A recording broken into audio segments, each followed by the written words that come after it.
Future پہ اثرات، ان تمام معاملات پہ بات کرنے کے لیے ہمیں جوائن کر رہے ہیں پاکستان کے سابق سیزن ڈپلومیٹ جناب جوہر سلیم، جو پاکستان کے سابق سیکرٹری خارجہ بھی رہ چکے ہیں اور جوہر سلیم صاحب آج کل پریزیڈنٹ ہیں انسٹیٹیوٹ آف ریجنل سٹڈیز کے۔ بہت بہت شکریہ جوہر سلیم صاحب۔ یہ فرمائیے گا، یہ آپ نے دیکھا یہ ایف ٹی کی بڑی امپورٹنٹ سٹوری ہے اور بہت ہی امپورٹنٹ ڈیولپمنٹ ہے، جس میں کہ لگ رہا ہے کہ ایک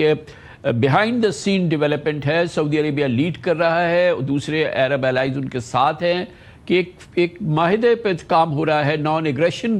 پروسیس پہ کام ہو رہا ہے۔ ہیلسنکی جو نان ایگریشن پروسیس تھا اس کو ماڈل رکھ کے کہ فیوچر میں وہ نظام ترتیب دیا جائے جس میں کہ ایران کو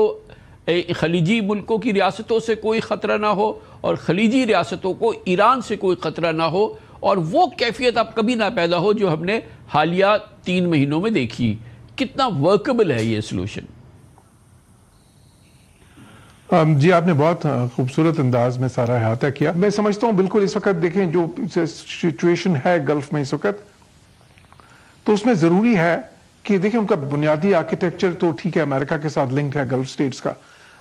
وہ میرا نہیں خیال کہ وہ بالکل ختم ہو جائے گا، وہ شاید بیسس بھی ویسے ہی رہیں، لیکن ساتھ ہی ساتھ ضرورت ہے ایک جو ہے نا ملٹی لیئرڈ جو ہے سٹرکچر کی، اور اس میں اس قسم کی چیز جس میں اگر یہ سارے ملک شامل ہو جائیں، اور پھر سب سے بڑی بات اس میں ہیلسنکی کی طرح ہی اگر وہ ہو کہ اس میں امریکہ اور چائنا یا رشیا ساتھ جو بڑی طاقتیں ہیں دنیا کی، وہ بھی کیونکہ ان کی سرپرستی میں دیکھیں ہیلسنکی تو ان کی سرپرستی میں ہوا تھا، تو اس قسم کا معاہدہ بھی اگر ہوتا ہے اور کسی طرح سے ان کی سرپرستی نہیں تو ان کی شمولیت ہو ساتھ ساتھ کہ وہ بھی اس میں معاونت کریں تو بہت اچھا ہوگا میرے خیال ہے، کیونکہ دیکھیں اس خطے کو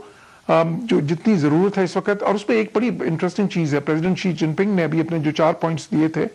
اس میں 3 پوائنٹس تو اس طرح سے ملتے جلتے ہی تھے، وہ کہ جی بالکل ریسپیکٹ فار ساورنٹی اور جو ہے نا پیسفل کو ایگزسٹنس جو ہے نا dispute resolution through peaceful means, لیکن جو چوتھی چیز تھی وہ انہوں نے کہا تھا ڈیولپمنٹ اور سیکیورٹی میں بیلنس۔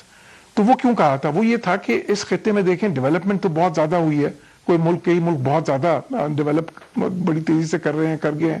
لیکن سیکیورٹی پہ ان کا انحصار ابھی بھی باہر کی طاقتوں پہ ہے، تو ان کا اشارہ یہ تھا کہ ان کو خود انحصاری کی طرف آنا چاہیے، کوئی ریجنل فریم ورک کی طرف آنا چاہیے، تو ایک لحاظ سے یہ ویژن تھوڑا سا ادھر سے آیا تھا جس پہ مزید گویا کہ جوہر سلیم صاحب اب اصل بات یہ ہے میسنر صاحب کہ اب فارورڈ لکنگ سوچ آ رہی ہے کہ آج نہیں تو کل، ہفتہ نہیں 15 دن 20 دن واٹ ایور، کہ یہ مسئلہ حل ہوگا، لیکن پھر اس کے بعد کیا ہوگا؟ کیونکہ ایران کی تو قوت برقرار ہے، ایران کی اپنی جو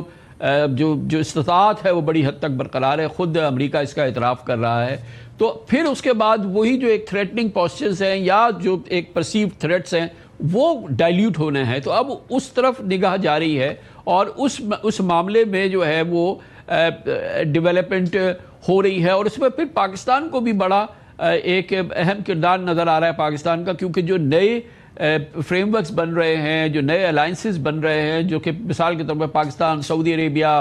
ترکیہ، قطر، اور یہ تمام جو معاملات جو ڈیولپمنٹ ہو رہی ہے، یہ ہیلسنکی ماڈل ہے، ہیلسنکی پروسیس ماڈل ہے، اس کے ساتھ الائنڈ ہو کے ایک نیا پورا جو اس علاقے کا، اس ریجن کی جو ہے وہ ڈائمنشنز، جو جیو پولیٹیکل جتنی بھی پیرامیٹرز ہیں یا جو ڈائمنشنز ہیں وہ چینج ہوتی نظر آ رہی ہیں۔ جی صحیح ہے بالکل، لیکن اس میں جو اہم چیز ہے وہ یہ دیکھیں، یہ جو الائنسز ہیں میں سمجھتا ہوں کہ بلاک پالیٹکس اور جو الائنسز ہے اس وقت یہ ایرا اس کا نہیں ہے، اس وقت جو بات زیادہ ہو رہی ہے وہ ریجنل فریم ورکس بنانے کی ہے۔ دیکھیں پاکستان تو بلاک پالیٹکس کی طرف نہیں جانا چاہتا، پاکستان نہیں چاہتا کہ دوبارہ، کیونکہ الائنسز جب ہوتے ہیں تو ایک الائنس کسی اور الائنس کے خلاف ہوتا ہے، جس طرح اس وقت بھی تھا، بعد میں بھی ہم نے دیکھا، دیکھیں نا ایک طرف اس وقت نیٹو تھی، دوسری طرف وارسا پیکٹ تھا، بعد میں بھی بے شمار اس قسم کے الائنسز بنے، لیکن اب الائنسز کی بجائے اس وقت وقت ہے ریجنل فریم ورکس بنانے کا، اور پھر اس میں یہ بھی ظاہر ہے آگے سے ڈیپینڈ کرے گا کہ کون سے ملک اس کا حصہ بننا چاہتے ہیں اور کس طرح بننا چاہتے ہیں، لیکن میں سمجھتا ہوں کہ سعودی عرب کی جو سوچ ہے یہ بالکل it's a step in the right direction. تو امبیسڈر صاحب یہ بھی فرمائیے گا کہ آگے چل کے آپ کو کیا لگ رہا ہے کہ جو بھی سیٹلمنٹ ہوگی اب وہ اس میں ایران اور رشیا معاف کیجیے گا اسرائیل جب تک انکلوڈ نہیں ہوں گے اور ایک انڈرسٹینڈنگ کے دائرے کے اندر نہیں شامل ہوں گے اس وقت تک تو یہ سیٹلمنٹ نہیں ہو سکتا نا. جی آپ نے بجا کہا. دیکھیں اس میں یہ بہت اہم ہوگا کامران صاحب کہ جو سیٹلمنٹ ہے ہوتی کیا ہے. دیکھیں اگر یہ ایک پیسفل سیٹلمنٹ ہو جاتی ہے جو ہے نا یہ فروزن کانفلکٹ نہیں رہتا انشاءاللہ تو پھر جو ہے نا وہ جو ہے نا دیٹ ول پیو دا وے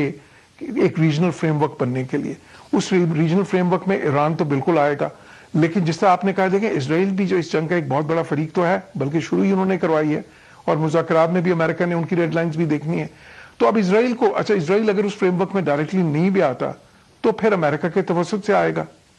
اگر اس فریم ورک کو امریکہ کی سرپرستی حاصل ہوگی تو آپ سمجھ لیں کہ اسرائیل بھی ظاہر ہے وہ اس کو کنسلٹ کرنے کے بعد ہی اور یا ان کی جو ریڈ لائنز ہیں ان کو after keeping those in view وہ پھر آئے گی. تو لیکن بالکل یہ بہت اہم چیز ہے. میں سمجھتا ہوں کہ اور وہ جو